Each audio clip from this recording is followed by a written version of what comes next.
Hello दोस्तों, स्वागत है आपका अपने चैनल सीरियस स्टडी एग्ज़ाम में। जैसा कि हमने पिछले वीडियो में बात किए थे कि एनटीपीसी जो 2020-21 में हुआ है उसका सभी फेज का क्वेश्चन प्रैक्टिस कराएंगे, जो आपके ग्रुप डी के लिए बहुत हेल्पफुल रहेगा और भी एग्ज़ाम के लिए जैसे एसएससी के एमटीएस है सभी के लिए हेल्पफुल रहेगा। तो चलिए शुरू करते हैं। शिफ्ट वाइज हम डिस्कस कर रहे हैं। तो आज हो गया 1 फरवरी 2021 का शिफ्ट 2 है। इससे पहले वाला वीडियो में शिफ्ट 1 के हम कराए थे। तो चलिए शुरू करते हैं। पहला क्वेश्चन देखिए, यहाँ पर डेट दिया हुआ है और शिफ्ट यहाँ मिल जाएगा। भारत में किस तारीख को वर्ष के सबसे छोटा दिन माना जाता है? तो इसका आंसर हो जाएगा 22 दिसंबर को। 22 दिसंबर को भारत में सबसे छोटा दिन माना जाता है वर्ष को। भारत में निम्नलिखित में से किस स्थानीय स्वशासन का जनक कहा जाता है? स्थानीय स्वशासन का जनक लॉर्ड रिपन कहा जाता है स्थानीय स्वशासन का जनक। भारत सरकार द्वारा किस ग्रामीण आवास योजना को पुनः संरचित करके प्रधानमंत्री ग्रामीण आवास योजना को सृजन दिया गया था? आपके पास 4 ऑप्शन है। इसका सही आंसर हो जाएगा इंदिरा आवास योजना। रविंद्रनाथ टैगोर ने किस वजह से अपनी नाइटहुड की उपाधि त्यागी थी? तो वो था जलियांवाला नरसंहार के कारण वो अपने नाइटहुड की उपाधि त्याग दी थी। जलियांवाला नरसंहार कब हुआ था? 13 अप्रैल 1919 को। भारत छोड़ो आंदोलन कहाँ से शुरू हुआ था? तो भारत छोड़ो आंदोलन शुरू हुआ था बम्बई से। बम्बई शुरुआत हुआ भारत छोड़ो आंदोलन, क्विट इंडिया मूवमेंट 1942 को। अगला क्वेश्चन, निम्नलिखित में से कौन सी पुस्तक विष्णु शर्मा द्वारा लिखी गई है? तो विष्णु शर्मा द्वारा लिखी गई थी पंचतंत्र के लेखक थे विष्णु शर्मा जी। अगला, लाइट डिटेक्टर उपकरण को रूप में जाना जाता है। लाइट डिटेक्टर मतलब जो आप झूठ बोलेंगे तो इस मशीन में आप झूठ बोलेंगे तो पकड़ा जाएंगे, तो क्या बोला जाता है? पॉलीग्राफ। आप झूठ बोल रहे हैं, आपको मशीन से डिटेक्ट किया जाए तो आप पकड़ा जाएंगे कि आप झूठ सही बोल रहे थे कि झूठ बोल रहे थे। Light detector machine, polygraph.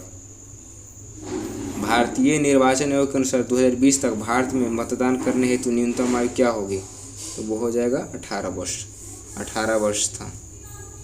हरित क्रांति निम्नलिखित में से किससे संबंधित है? तो हरित क्रांति पूछ रहा है, तो हरित क्रांति हो जाएगा खाद्य और अनाज उत्पादन से संबंधित है। अगला, पूना समझौता कब हुआ था? तो पूना समझौता हुआ था 1932 को, पूना पैक्ट, गांधी जी और भीमराव अम्बेडकर के बीच यरबदा जेल में। अगला क्वेश्चन, प्लासी के युद्ध के समय बंगाल के नवाब कौन थे? सो सिराजुद्दौला था बंगाल के नवाब प्लासी के युद्ध के समय। ईवीएम का पूरा नाम क्या है? ईवीएम का पूरा नाम होगा electronic voting machine. Electronic voting machine हो जाएगा ईवीएम का पूरा नाम। इस पर आप लोग वोट देते होंगे। माइक्रोसॉफ्ट एक्सेल में वर्कबुक को एक संग्रह होता है, मतलब पूछ रहे किस में वर्कबुक का एक संग्रह होता है? 13 को हो जाएगा सी, वर्कशीट में। प्रथम भारतीय अंतरिक्ष यात्री कौन थे? तो प्रथम भारतीय अंतरिक्ष यात्री हो जाएंगे, 4 ऑप्शन है, 4 में से एक हो जाएंगे राकेश शर्मा थे प्रथम भारतीय अंतरिक्ष यात्री।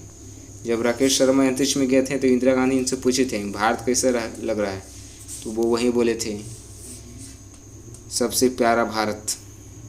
विश्व पर्यावरण दिवस प्रतिवर्ष कब मनाया जाता है? विश्व पर्यावरण दिवस प्रतिवर्ष मनाया जाता है 5 जून को। 5 जून को मनाया जाता है विश्व पर्यावरण दिवस। राकेश शर्मा बोले थे सारा जहां से अच्छा हिंदुस्तान हमारा। जब इंदिरा गांधी फोन से बात की थी, सेटेलाइट फोन से। एशियाटिक सोसाइटी ऑफ बंगाल की स्थापना किस वर्ष की गई थी? तो एशियाटिक सोसाइटी ऑफ बंगाल की स्थापना की गई थी 1784 ईस्वी में। Atal mission for rejuvenation and urban transformation इनमें से किससे संबंधित है? तो हो जाएगा मूलभूत नागरिक सुविधाओं से। हमारा सौरमंडल किस गैलेक्सी का हिस्सा है? तो हमारा सौरमंडल है आकाशगंगा का हिस्सा। हमारा सौरमंडल गैलेक्सी आकाशगंगा का हिस्सा है। रासीना हिल कहाँ है? रासीना हिल्स हो जाएगा राष्ट्रपति भवन वाले स्थान को। रासीना हिल्स पूछ रहा है, रासीना हिल्स राष्ट्रपति वाला भवन जहाँ राष्ट्रपति रहते हैं। निम्नलिखित में से किससे 24 दिसंबर 2025 को भारत को सर्वोच्च नागरिक पुरस्कार भारत रत्न से सम्मानित किया गया? तो इसका आंसर हो जाएगा मदन मोहन मालवीय। અહીંથી ક્યાં ટાઈપિંગ એરર હોય 2025 नहीं होना चाहिए। आप बताइएगा। तो चलते हैं नेक्स्ट पेज पर।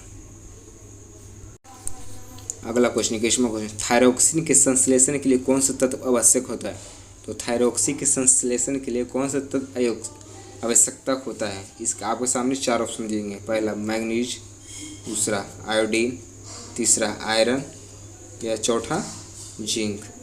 तो बताइएगा। आप लोग को आ रहा है तो आप कमेंट कर सकते हैं इसका आंसर। तो इसका सही आंसर हो जाएगा ऑप्शन नंबर बी, आयोडीन। अगला क्वेश्चन, प्रोटियम में कितने न्यूट्रॉन मौजूद होते हैं?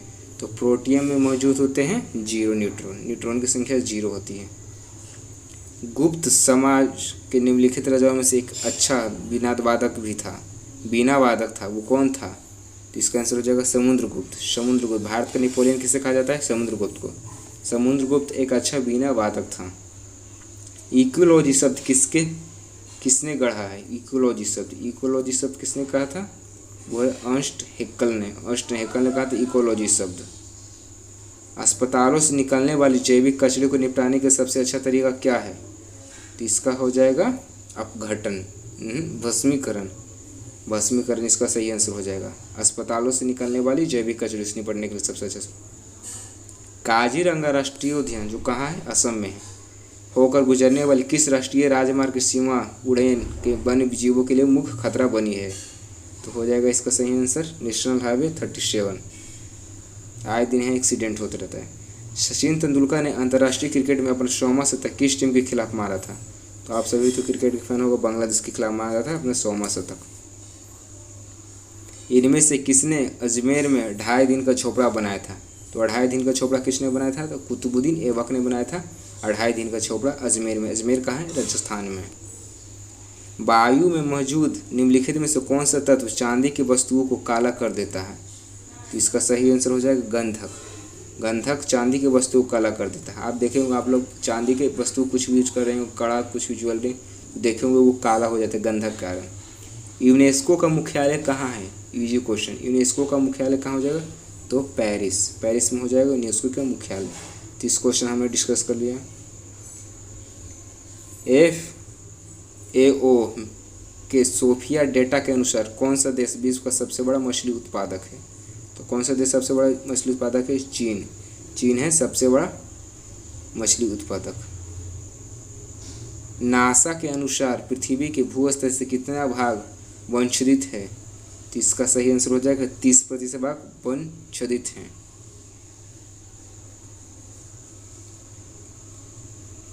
किस grand old man of India के नाम से जाते हैं? किसे grand man of India, great old man of India कहा जाता है? तो इसका सही आंसर हो जाएगा दादा भाई नौरोजी को कहा जाता है great old man of India. Telephone का आविष्कार किस वर्ष हुआ था? तो टेलीफोन का आविष्कार हुआ था 1876 में। किसने किए थे? तो ग्राहम बेल ने। भारत सरकार ने निम्नलिखित में से किस वर्ष प्रारंभिक शिक्षा के लिए राष्ट्रीय पौष्टिक सहायता कार्यक्रम शुरू किया था? तो इसका सही आंसर हो जाएगा 1995 में भारत सरकार ने राष्ट्रीय पौष्टिक सहायता शुरुआत की थी। कंप्यूटर के एक मेनू में स्लैश की लिस्ट होती है, कंप्यूटर से पूछा गया। इसका आंसर हो जाएगा कमांड का एक लिस्ट जारी रहता है। सीधी कार्रवाई दिवस की घोषणा किसने की थी? सीधा कार्रवाई दिवस मोहम्मद अली जिन्ना, जिसे पाकिस्तान का संस्थापक के भी श्रेय दिया जाता है। अक्षांश में 1 डिग्री लगभग कितने किलोमीटर के बराबर होता है? तो अक्षांश में 1 डिग्री लगभग 111 किलोमीटर के बराबर होता है। नवंबर 2020 तक प्राप्त जानकारी के अनुसार नीति आयोग के उपाध्यक्ष कौन थे? तो नीति आयोग के उपाध्यक्ष थे राजीव कुमार थे नीति आयोग के उपाध्यक्ष। और नीति आयोग के अध्यक्ष कौन होते हैं? जो नीति आयोग के अध्यक्ष हैं, जो भारत के प्रधानमंत्री होंगे वो नीति आयोग के अध्यक्ष होते हैं। और CEO कौन है? Amitabh Kant. Last question shift का, अंतर्राष्ट्रीय प्रकाश दिवस किस दिन मनाया जाता है? तो अंतर्राष्ट्रीय प्रकाश दिवस मनाया जाता है 16 मई को अंतर्राष्ट्रीय प्रकाश दिवस मनाया जाता है। आई होप वीडियो आप लोगों को पसंद आएगा, तो लाइक शेयर सब्सक्राइब करना ना भूलें। अगला शिफ्ट कल होगा, कल इसका वीडियो आ जाएगा। Thank you.